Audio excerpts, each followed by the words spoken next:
প্রিয় শিক্ষার্থী, আজকের ক্লাসে তোমাদের গণিত বইয়ের 19 পাতার 12 নম্বর অঙ্কটি সমাধান করব। দেখো 12 নম্বরে আছে বিয়োগ করো। এখানে মোট 4টা অঙ্ক আছে, তবে 12 নম্বর করার আগে তোমরা যদি 11 নম্বর অঙ্কটা দেখে আসো তাহলে 12 নম্বর অঙ্কটা তোমাদের কাছে অনেক সহজ মনে হবে, কারণ 11 আর 12 একই রকম নিয়মে করতে হবে, শুধু এখানে যোগ আর এখানে বিয়োগ। তো প্রথমে ক নম্বরটা দেখো। ক নম্বরে আছে 3.4 পৌনপণিক বিয়োগ 2.13 পৌনপণিক। দেখো প্রথম যে সংখ্যাটা আছে 3 দশমিক, দশমিকের পরে যে 4 আছে, 4 এর পরে একটা ফোঁটা আছে না, এই ফোঁটা থাকলে এটাকে বলে আবৃত সংখ্যা। আর এখানে দেখো দশমিকের পরে 1 আর 3 আছে, দেখো 1 এর উপরে কোনো ফোঁটা নাই, তাই এটা হচ্ছে অনাবৃত সংখ্যা। 3 উপরে যে ফোঁটা আছে সেটা হচ্ছে আবৃত সংখ্যা। ঠিক আছে, এখন আমাদের কাজ হচ্ছে অনাবৃত আর আবৃত নিয়েই কিন্তু এই অঙ্কগুলো করতে হবে।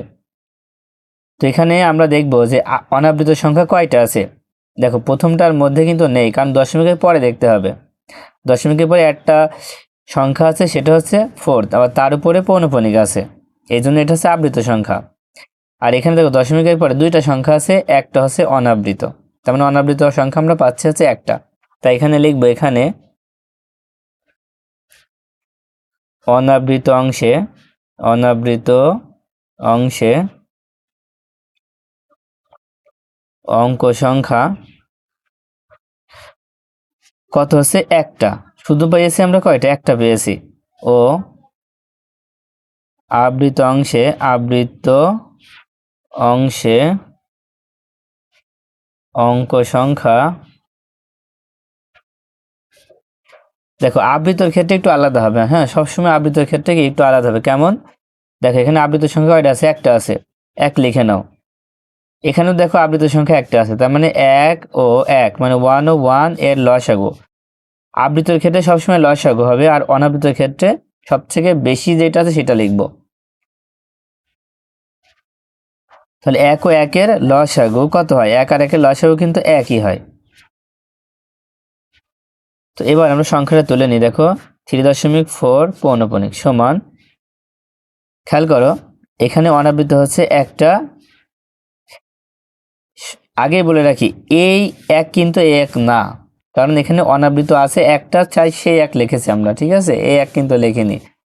দেখো এখানে অনাবৃত হচ্ছে একটা, আবৃত একটা, তার মানে একটা একটা কয়টা? দুইটা।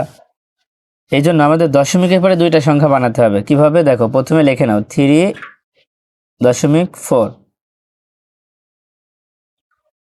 তো দশমিকের পরে কয়টা লিখেছি? একটা লিখেছি, কিন্তু আমাদের দশমিকের পরে বানাতে হবে দুইটা। দুইটা যদি বানাতে হয় তাহলে কোন সংখ্যাটা বারবার লেখা যাবে? দেখো 4 এর উপরে ফোঁটা আছে, যদি পৌনপণিক থাকে তাহলে সেই সংখ্যাটা বারবার লেখা যায়। তার মানে আমাদের আরেকবার 4 লিখলেই কিন্তু হয়ে যাচ্ছে। তার মানে একটা হচ্ছে অনাবৃত আর একটা হচ্ছে আবৃত। প্রথমটা সবসময় অনাবৃত থাকবে আর পরেরটা আবৃত থাকবে, মানে এই অঙ্কটার মধ্যে। তারপরে আছে 2.13 পৌনপণিক, যা আছে বসায় দাও। 2.13, দেখো 3-এর উপরে পৌনপণিক আছে, এখানে বসায় দিলাম, কারণ এখানে দশমিকের পরে দুইটাই আছে, এই জন্য আর এক্সট্রা করে লেখা লাগলো না। আচ্ছা, বিয়োগ করার আগে দেখো আমাদের এই পাশে সংখ্যা লিখতে হয়, কিন্তু কোন সংখ্যা? দেখো যার উপরে ফোঁটা থাকবে সেই সংখ্যা এখানে লিখতে হবে, মানে আবৃত সংখ্যা এখানে লিখতে হবে। তো এখানে আছেই তো একটা, তাই এই একটা এখানে লিখে দাও। 4 আর 3 আছে, লিখে দাও। কিন্তু এই পাশে সবসময় কি দুইটা লিখবো, তো দুইটা তো এখন নাই, একটাই আছে, একটাই লিখে দিলাম। দেখো 4 থেকে 3 বিয়োগ করো, কত হয়? 1 হয়। 4 থেকে 3 বিয়োগ করলে 1, 4 থেকে 1 বিয়োগ করলে 3, তারপরে দশমিক, 3 থেকে 2 বিয়োগ করলে 1। এবার বলো পৌনপণিকটা কোথায় আছে? এই যে এখানে পৌনপণিক আছে, এই লাইনে এখানে আমরা পৌনপণিক দিয়ে দেবো। মানে উত্তর হলো কত? 1.31 পৌনপণিক। তাহলে লিখতে পারি, অতএব বিয়োগফল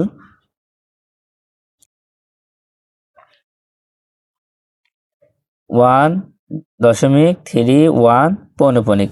এই দাগ দেওয়ার এই পাশে যে সংখ্যাগুলো থাকবে এগুলো কিন্তু উত্তরের মধ্যে নেওয়া যাবে না। এবার খ নম্বরটার দিকে তাকাও। দেখো খ নম্বরে প্রথম সংখ্যাটা দশমিকের পরে দুইটা সংখ্যা আছে, দুইটার উপরেই কিন্তু পৌনপণিক আছে, মানে দুইটাই আবৃত সংখ্যা। এখানে দেখো 3-এর পরে দুইটা সংখ্যা আছে, একটা হচ্ছে অনাবৃত, একটা হচ্ছে আবৃত, তার মানে অনাবৃত সংখ্যা আমরা একটাই পাচ্ছি। তাই লিখবো এখানে অনাবৃত অংশে অঙ্ক সংখ্যা কত হবে? 1 হবে, কারণ একটাই আছে। 4 শুধু একটা সংখ্যা, তাই 1 লিখব। ও আবৃত অংশে অঙ্ক সংখ্যা, দেখো প্রথমটার মধ্যে আছে 2টা, তাই 2 লিখব। আর পরেরটার মধ্যে আছে 1টা, 2 ও 1-এর লসাগু কত হবে? 2 1-এর লসাগু কিন্তু 2ই হবে। এখন দেখো, আমরা অনাবৃত পেয়েছি একটা আর আবৃত পেয়েছি 2টা, তার মানে 1 আর 2 মিলে কত হয়? 3 হয়। তার মানে দশমিকের পরে 3টা সংখ্যা থাকবে। দশমিকের পরে কয়টা সংখ্যা থাকবে? 3টা। দেখো প্রথমটা আমরা তুলে নিই, 5.12 পৌনঃপুনিক। তো প্রথমে যা আছে আমরা লিখে দিই, 5.12। দশমিকের পরে কয়টা হলো? দেখো 2টা হয়েছে, তার মানে আমার লাগবে কয়টা? 3টা। তো আরেকটা কোন সংখ্যা লিখবো? দেখো এখানে 1 এবং 2 দুইটাই কিন্তু আবৃত, মানে 2টা সংখ্যায় বারবার লেখা যায়। তবে আমার লাগবে তো একটা, তাহলে সেই ক্ষেত্রে কোনটা লিখবা? দেখো আমাদের শুরু যেহেতু 1 থেকে, কারণ 1-এর উপরে পৌনঃপুনিক আছে, তাই এখানে আমাদের 1ই দিতে হবে, 2 কিন্তু দেওয়া যাবে না। ঠিক আছে, দেখো এখানে 3টা সংখ্যা হয়ে গিয়েছে। তো এখানে প্রথমটা থাকবে অনাবৃত, একটা সংখ্যা থাকবে অনাবৃত, আর পরের 2টা থাকবে আবৃত, তাই 2 এবং 1-এর উপরে আমরা ফোঁটা দিয়ে দেবো, মানে পৌনঃপুনিক দিয়ে দেবো। তারপরে দেখো 3.45, 5-এর উপর পৌনঃপুনিক। এবার লেখো 3.45, যা আছে লিখে নিলাম। দেখো এখনো কিন্তু আমাদের একটা সংখ্যা বাকি আছে, তাহলে এই সংখ্যাটা কোন সংখ্যাটা হবে? দেখো এখানে 5-এর উপরে পৌনঃপুনিক আছে, তার মানে এই 5টা বারবার লেখা যাবে, তাই আমরা এই 5 এখানে আরেকবার লিখে দিব। এখন দেখো একবার তো আমরা ফোঁটা দিয়েছি, সেই সোজা আমরা ফোঁটা দিয়ে দিলে আমাদের হয়ে যাচ্ছে। এবার কি করবো? বিয়োগ করে ফেলবো। তো এখন খেয়াল করো, এখানে পরপর 2টা পৌনঃপুনিক আছে, আমাদের কিন্তু দাগের পরে, এই যে দাগ দিলাম, এই দাগের পরে 2টা করে সংখ্যায় লিখতে হবে। যদি না থাকে তাহলে একটা, এখন তো 2টা আছে, তারপর এই পাশে লিখতে হবে পরপর 2টা সংখ্যা। হ্যাঁ, তো এখানে দেখো 2 1 5 5, কারণ পৌনঃপুনিক আমরা 2টা পেয়েছি, এখানে 2টা লিখে দিব। যদি আমরা পৌনঃপুনিকের সংখ্যা 6টা পাই, সেই ক্ষেত্রে আমরা 2টাই লিখব। কোন 2টা? প্রথম 2টা লিখব। ঠিক আছে, এবার বিয়োগ করে ফেলো। দেখো 1কে আমরা 11 ধরবো, তাহলে 11 থেকে 5 বিয়োগ করলে 6, হাতে থাকে 1, সে 1 5-এর সাথে যোগ করো, 6 হয়ে গেল। এবার 12 থেকে 6 বিয়োগ করলে এখানেও 6 হয়। এবার হাতের 1, সে 1, এই 5-এর সাথে যোগ করলে 6। এবার এই 1কে তো 11 ধরতে হবে, 11 থেকে 6 বিয়োগ করলে 5 হয়। এবার হাতে থাকবে 1, সে 1 5-এর সাথে যোগ করো, 6। এবার 2কে 12 ধরো, 12 থেকে 6 বিয়োগ করলে 6 হয়। হাতে 1, সেই হাতের 1 4-এর সাথে যোগ করলে 5 হয়। এবার 11 থেকে 5 বিয়োগ করলে আবার কিন্তু 6 হয়। এবার দশমিক বসায় দাও, এখানেও কিন্তু হাতে 1 থাকছে, সেই 1 3-এর সাথে যোগ করলে 4 হয়। এবার 5 থেকে 4 বিয়োগ করলে 1 হয়, 1.665। এখন দেখো যে 2টা উপরে পৌনঃপুনিক আছে, আমরা সেই সোজাই পৌনঃপুনিক দিয়ে দেব। এবার দেখো উত্তর লিখবো, অর্থাৎ বিয়োগফল 1.665, 6 আর 5-এর উপরে পৌনঃপুনিক দিলে উত্তরটা হয়ে যাচ্ছে। এবার গ নাম্বারটা খেয়াল করো, গ নম্বরে দেখো দশমিকের পরে 2টা সংখ্যা আছে, 2টার উপরে একটার উপরে কিন্তু পৌনঃপুনিক নেই। 2টা সংখ্যার একটার উপরে কি পৌনঃপুনিক নেই, তার মানে 2টাই কিন্তু অনাবৃত। আর পরেরটায় দেখো 3টা সংখ্যা আছে, 3 5 6, 3-এর উপরে কোনো পৌনঃপুনিক নেই, কিন্তু 5 এবং 6-এর উপরে পৌনঃপুনিক আছে, তার মানে 3 হচ্ছে অনাবৃত আর 5 আর 6 হচ্ছে আবৃত।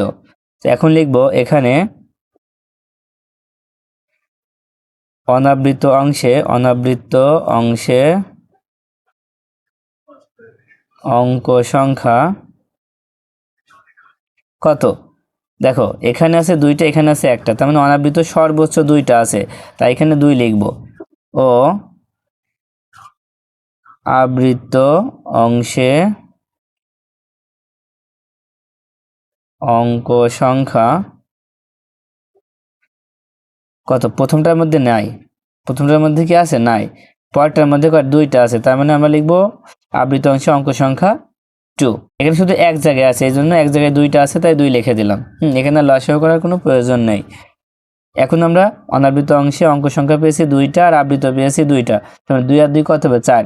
আমার দশমিকের পরে 4টা সংখ্যা হবে। এবার প্রথমে অঙ্কটা তুলে নিলাম 8.49 সমান, প্রথমে যা আছে লিখে নিলাম 8.49। এখন খেয়াল করো দশমিকের পরে সংখ্যা হয়েছে দুইটা কিন্তু হওয়ার কথা চারটা, তাহলে আর দুইটা কিভাবে লিখবা? এখানে তো পৌনঃপুনিক নেই যে সেই সংখ্যাটা বারবার লিখতে পারবা। তো যদি পৌনঃপুনিক না থাকে তাহলে কি করবা? শূন্য দিয়ে বাকি দুইটা সংখ্যা পূরণ করে নিতে হবে। যখন পৌনঃপুনিক থাকবে না তখন শূন্য ব্যবহার করে বাকি সংখ্যাগুলো পূরণ করে নিতে হবে। তার দশমিকের পরে চারটা হয়ে গিয়েছে। এখন কি অর্থাৎ অনাবৃত হচ্ছে দুইটা, প্রথম দুইটা অনাবৃত আর পরের দুইটা আছে আবৃত, সেজন্য ফোঁটা দিয়ে দিলাম। এবার পরেরটা দেখো 5.356, 5/6 এর উপর পৌনঃপুনিক। এবার যা আছে লিখে দিই 5.356। খেয়াল করো তো এখন আরেকটা সংখ্যা বাকি আছে, তাহলে কোনটা লিখবা? 5 এবং 6 দুইটার উপর তো পৌনঃপুনিক আছে, তাহলে কোনটা লিখবা? তো প্রথম পৌনঃপুনিকটা লিখবো, প্রথম যেটা আছে এটা লিখলে হয়ে যাচ্ছে। 6 কিন্তু আগে লেখা যাবে না, 5 না লিখে 6 লেখা যাবে না, 5 দিয়ে দিলাম। তাহলে দেখো এই যে দুইটা ফোঁটাই সুতা দিয়ে দিলাম। এবার দাগ দিয়ে আমরা বিয়োগ করব। আগেই বলেছি যে দুইটা সংখ্যা এই পাশে লিখতে হয়, এই পৌনঃপুনিকের প্রথমটা তার পরেরটা, প্রথমটা তার পরেরটা, তার মানে এখানে 6/5 হবে। এবার বিয়োগ করে ফেলো। শূন্যকে 10 ধরো, 10 থেকে 5 বিয়োগ করলে 5 হয়, হাতে 1, সেই 1 6 সাথে যোগ করলে 7, 10 থেকে 7 বিয়োগ করলে 3 হয়, হাতে 1, সেই হাতের 1 5 সাথে যোগ করলে 6। এবার 10 থেকে 6 বিয়োগ করলে 4 হয়, হাতে 1, সেই 1 6 সাথে যোগ করে 7, তাহলে 10 থেকে 7 বিয়োগ করলে 3 হয়, ফের হাতে 1, সে হাতের 1 5 সাথে যোগ করলে 6, 9 থেকে 6 বিয়োগ করলে 3 হয়, হাতে কিন্তু থাকছে না, 4 থেকে 3 বিয়োগ করলে 1 হয়, 8 থেকে 5 বিয়োগ করলে 3 হয়। এখন দেখো পৌনঃপুনিক আছে দুইটা, সেই দুইটার উপরে ফোঁটা দিয়ে দাও, এই দুইটার উপরে ফোঁটা দিলে হয়ে যাচ্ছে। তুমি উত্তরটা লিখবে এভাবে যে নির্ণয় বিয়োগফল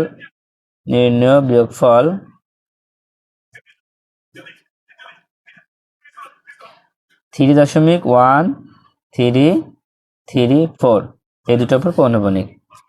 দেখো ঘ নাম্বারটা দেখে যদি খেয়াল করো তাহলে দশমিকের পরে তিনটা সংখ্যা আছে, প্রথম দুইটা হচ্ছে অনাবৃত আর লাস্টেরটা হচ্ছে আবৃত, কারণ এখানে ফোঁটা আছে। আর এখানে দেখো দশমিকের পরে চারটা সংখ্যা আছে, প্রথমটা হচ্ছে অনাবৃত আর পরের তিনটা কিন্তু আবৃত। তোমাদের মনে হতে পারে যে মাঝখানে তো ফোঁটা নেই, তাহলে দেখো প্রথমটা আর শেষেরটার উপরে যদি ফোঁটা থাকে তাহলে মাঝখানে যতগুলো সংখ্যা থাকবে সবাই কিন্তু আবৃত হয়ে যাবে। ঠিক আছে, তার মানে মনে করতে হবে এই ফোরের উপরে ফোঁটা আছে, মানে আবৃত আছে তিনটা। তো লিখে নিব এখানে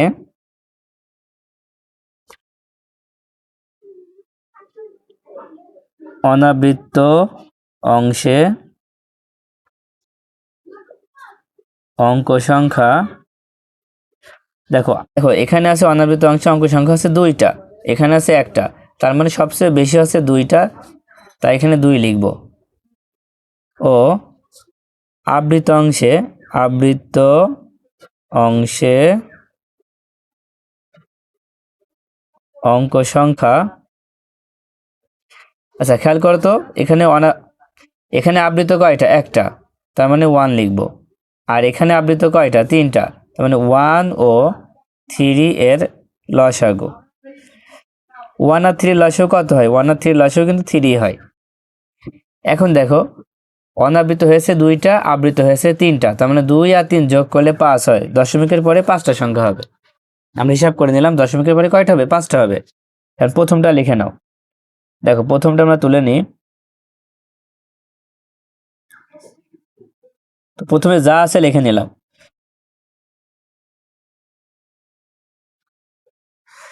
তো এখন দেখো লেখার পরে দশমিকের পরে কয়টা সংখ্যা হয়েছে? দশমিকের পরে সংখ্যা হয়েছে 3টা, কিন্তু আমার হতে হবে 5টা।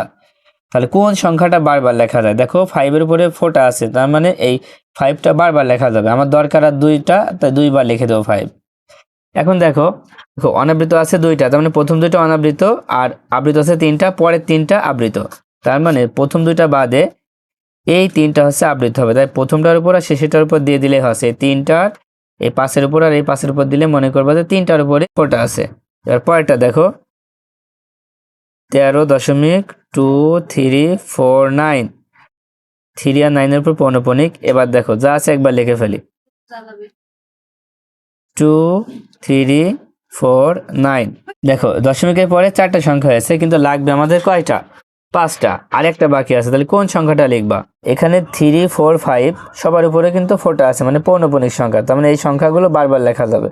তো আমাদের লাগবে তো একটা, কোনটা লিখবা? দেখো প্রথম যে পৌনঃপুনিকটা আছে সেটা আগে লিখবা, তার মানে 3 এখানে লিখলেই হয়ে যাচ্ছে। তো ফোঁটা তো একবার দেয়া আছে, সেই সোজা দিয়ে দিলে হয়ে যাচ্ছে। এবার দাগ দিয়ে বিয়োগ করে ফেলো। দেখো বিয়োগ করার আগে আমাদের এখানে সংখ্যা লিখতে হবে। দেখো এখানে 2টা করে সংখ্যা লিখতে হয়। কোন 2টা সংখ্যা লিখবা এখন খেয়াল করো, এবার বোঝার সুবিধা হবে। দেখো প্রথম পৌনঃপুনিক হচ্ছে এইটা, তাই না? এটা তো, এটা আগে লিখে নাও। দেখো 5 4। এবার তারপরে যেটা আছে, তারপরে যেটা আছে এটাও লিখে নিবা। এখানে হচ্ছে 5 9, তার মানে পর 2টা লিখবা। পরটা থাকলে এখানে লেখা লাগবে না, সর্বোচ্চ 2টা লিখলেই হয়ে যাবে। এবার বিয়োগ করে ফেলো। দেখো 5কে আমরা 15 ধরবো, তার মানে 9 আর কয় 15, 6 15, হাতে 1, সে 1, 4 সাথে যোগ করলে 5 হয়। এবার 5 5 মিলে গেলে 0 হয়। এখানে কিন্তু হাতে কিন্তু থাকছে না। এবার দেখো 5 থেকে 3 বিয়োগ করো, কত হবে? 5 থেকে 3 বিয়োগ করলে 2 হয়। এবার 5কে 15 ধরে, 9 আর কয় 15, 6 15, হাতে 1, সে 1, 4 সাথে যোগ করলে 5 হয়। এবার 5 5 মিলে গেলে হচ্ছে 0। 4 থেকে 3 বিয়োগ করলে 1 হয়। 3 থেকে 2 বিয়োগ করলে 1 হয়। এবার 9 থেকে 3 বিয়োগ করলে কত হয়? 9 থেকে 3 বিয়োগ করলে 6 হয়, আর 1 1 মিলে গেল। তাহলে দেখো আমাদের অঙ্কটা হয়ে গেল। এখন আমরা পৌনঃপুনিক বসাবো। দেখো যে লাইনের উপর ফোঁটা আছে ঠিক সেই লাইনের উপর আমরা ফোঁটা দিয়ে দিলেই হয়ে যাচ্ছে। ঠিক আছে, দেখো তোমরা উত্তরটা এভাবে লিখে দিবা। তো আশা করি তোমরা অঙ্কগুলো বুঝতে পেরেছো। তো আজকের মতো ক্লাসটি এই পর্যন্ত। আল্লাহ হাফেজ।